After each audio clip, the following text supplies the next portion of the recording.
The process of learning something new usually involves hitting a roadblock at some point, whether you're learning how to tie a shoelace or something more significant like learning how to drive a car. Failure is something that everyone comes across at some point.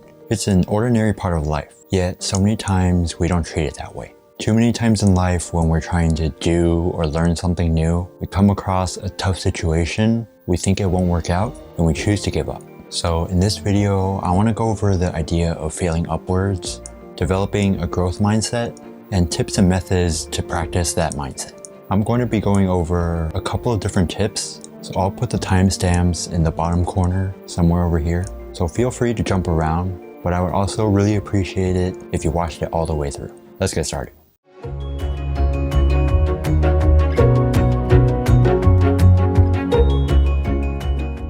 I would argue that the difference between people who are successful and the people who aren't is how they think about failing.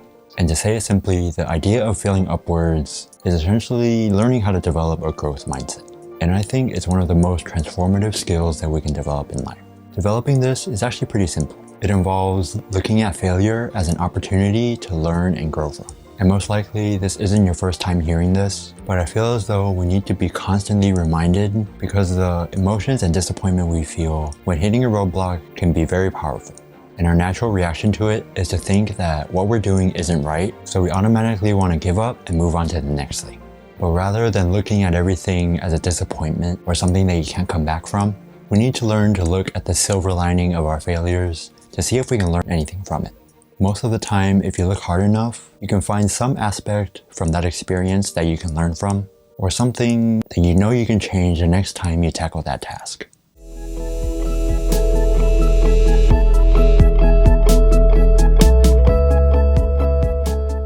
To develop a growth mindset, there's three main areas that we need to alter our perspective on: how we see others, how we see our circumstances, and how we see ourselves. And we need to look at all of these in a positive light and a positive manner. So the first one is how we see others. When we see all these successful millionaires and billionaires on TV, or even if you just see an expensive car driving down the road, if you're into that, we're tempted to think that they have their lives all figured out. And to some degree, that may be true. And I would argue that social media, particularly Instagram, has further worsened our perspective on other people's lives. Scrolling through Instagram, you see all of your friends hanging out at restaurants or parties, or all of these celebrities vacationing, hanging out in their mansions. And when you multiply that with how many people you follow and how many times you check the app every single day, you're bombarded with highlights from other people's day, and your life can very quickly become dull, boring, and well, normal. But if you stop and think about it, you would only show your highlights and best pictures on social media. Very rarely nowadays do you see someone post a picture of their messy desk doing their everyday tasks, or someone cleaning out their dirty garage on a particular weekend. The pictures you see on Instagram are highlights of their life. The day they bought a new car, the day they had their birthday party, or the day they hung out with their friends all day. And the truth is that for many people, these days are few and far between. And you only see these every day because of how many people you follow on your account. But in actuality, these successful people are still figuring out life and arguably have more problems than we would ever imagine. Because the more success someone has, it usually means that they have more responsibilities on their shoulders. But overall, we need to think of the people around us not as competitors, but lost people who are also trying to figure out life, just like us. And you'll probably hear me repeat this multiple times throughout this video, but the sooner that we can shift our outlook on negative experiences that we run into from something that is life-ruining and negative into something that we can learn from in one way or another, the sooner we can fail upwards into the goals and dreams that we have for ourselves. And the third one is how we see ourselves. This is arguably the most important out of the three. If we can change this, I would argue that the outlook you have on your circumstances and the outlook you have on other people will change as well. Failing is hard, that's a given. And when we experience it, we second guess and doubt ourselves as to who we are and what we can accomplish. And many times we may brush it off on the outside to make it seem like everything is okay. But on the inside, we build up these feelings of guilt and shame and dwell on it. But the key to developing this growth mindset is learning that failing is part of the journey to eventually succeeding, treating it as a step up instead of a step down.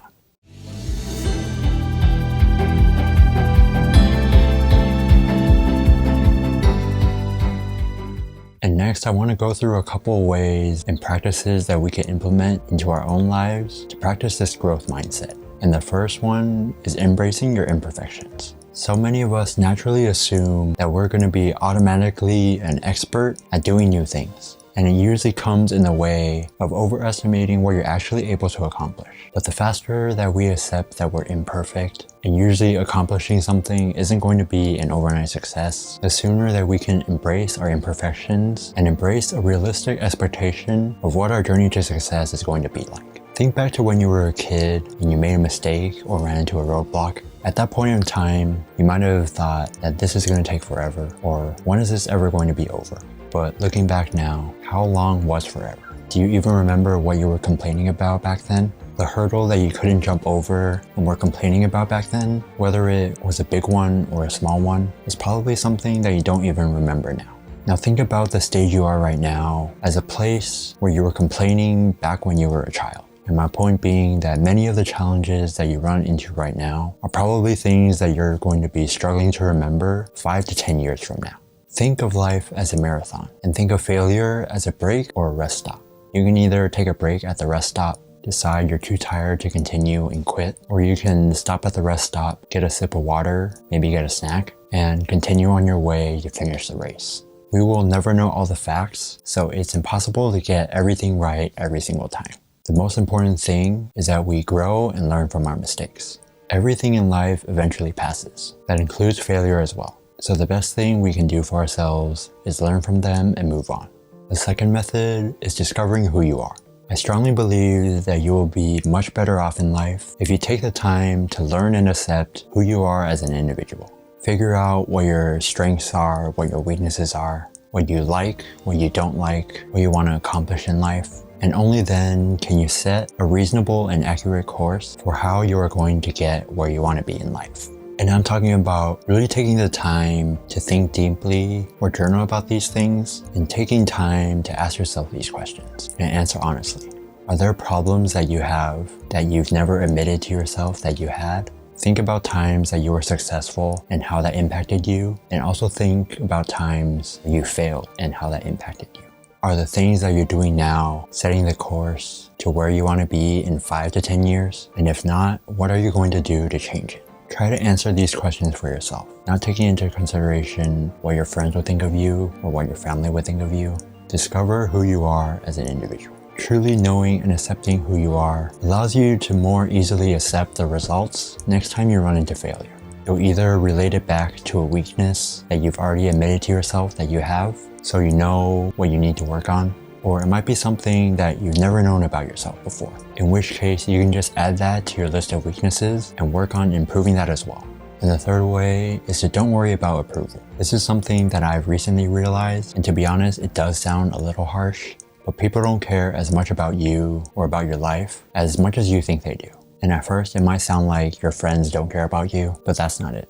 We just significantly amplify how much they actually care about the things we do and say. And in a way, it's actually a good thing. It means that you can pursue your passions and dreams without worrying about what your friends will do or say. And if you come across a hump while pursuing something that you truly wanted to do, are you actually going to give up? And if you do, then was that thing something that you truly wanted? Or could it have been something that someone else wanted for you?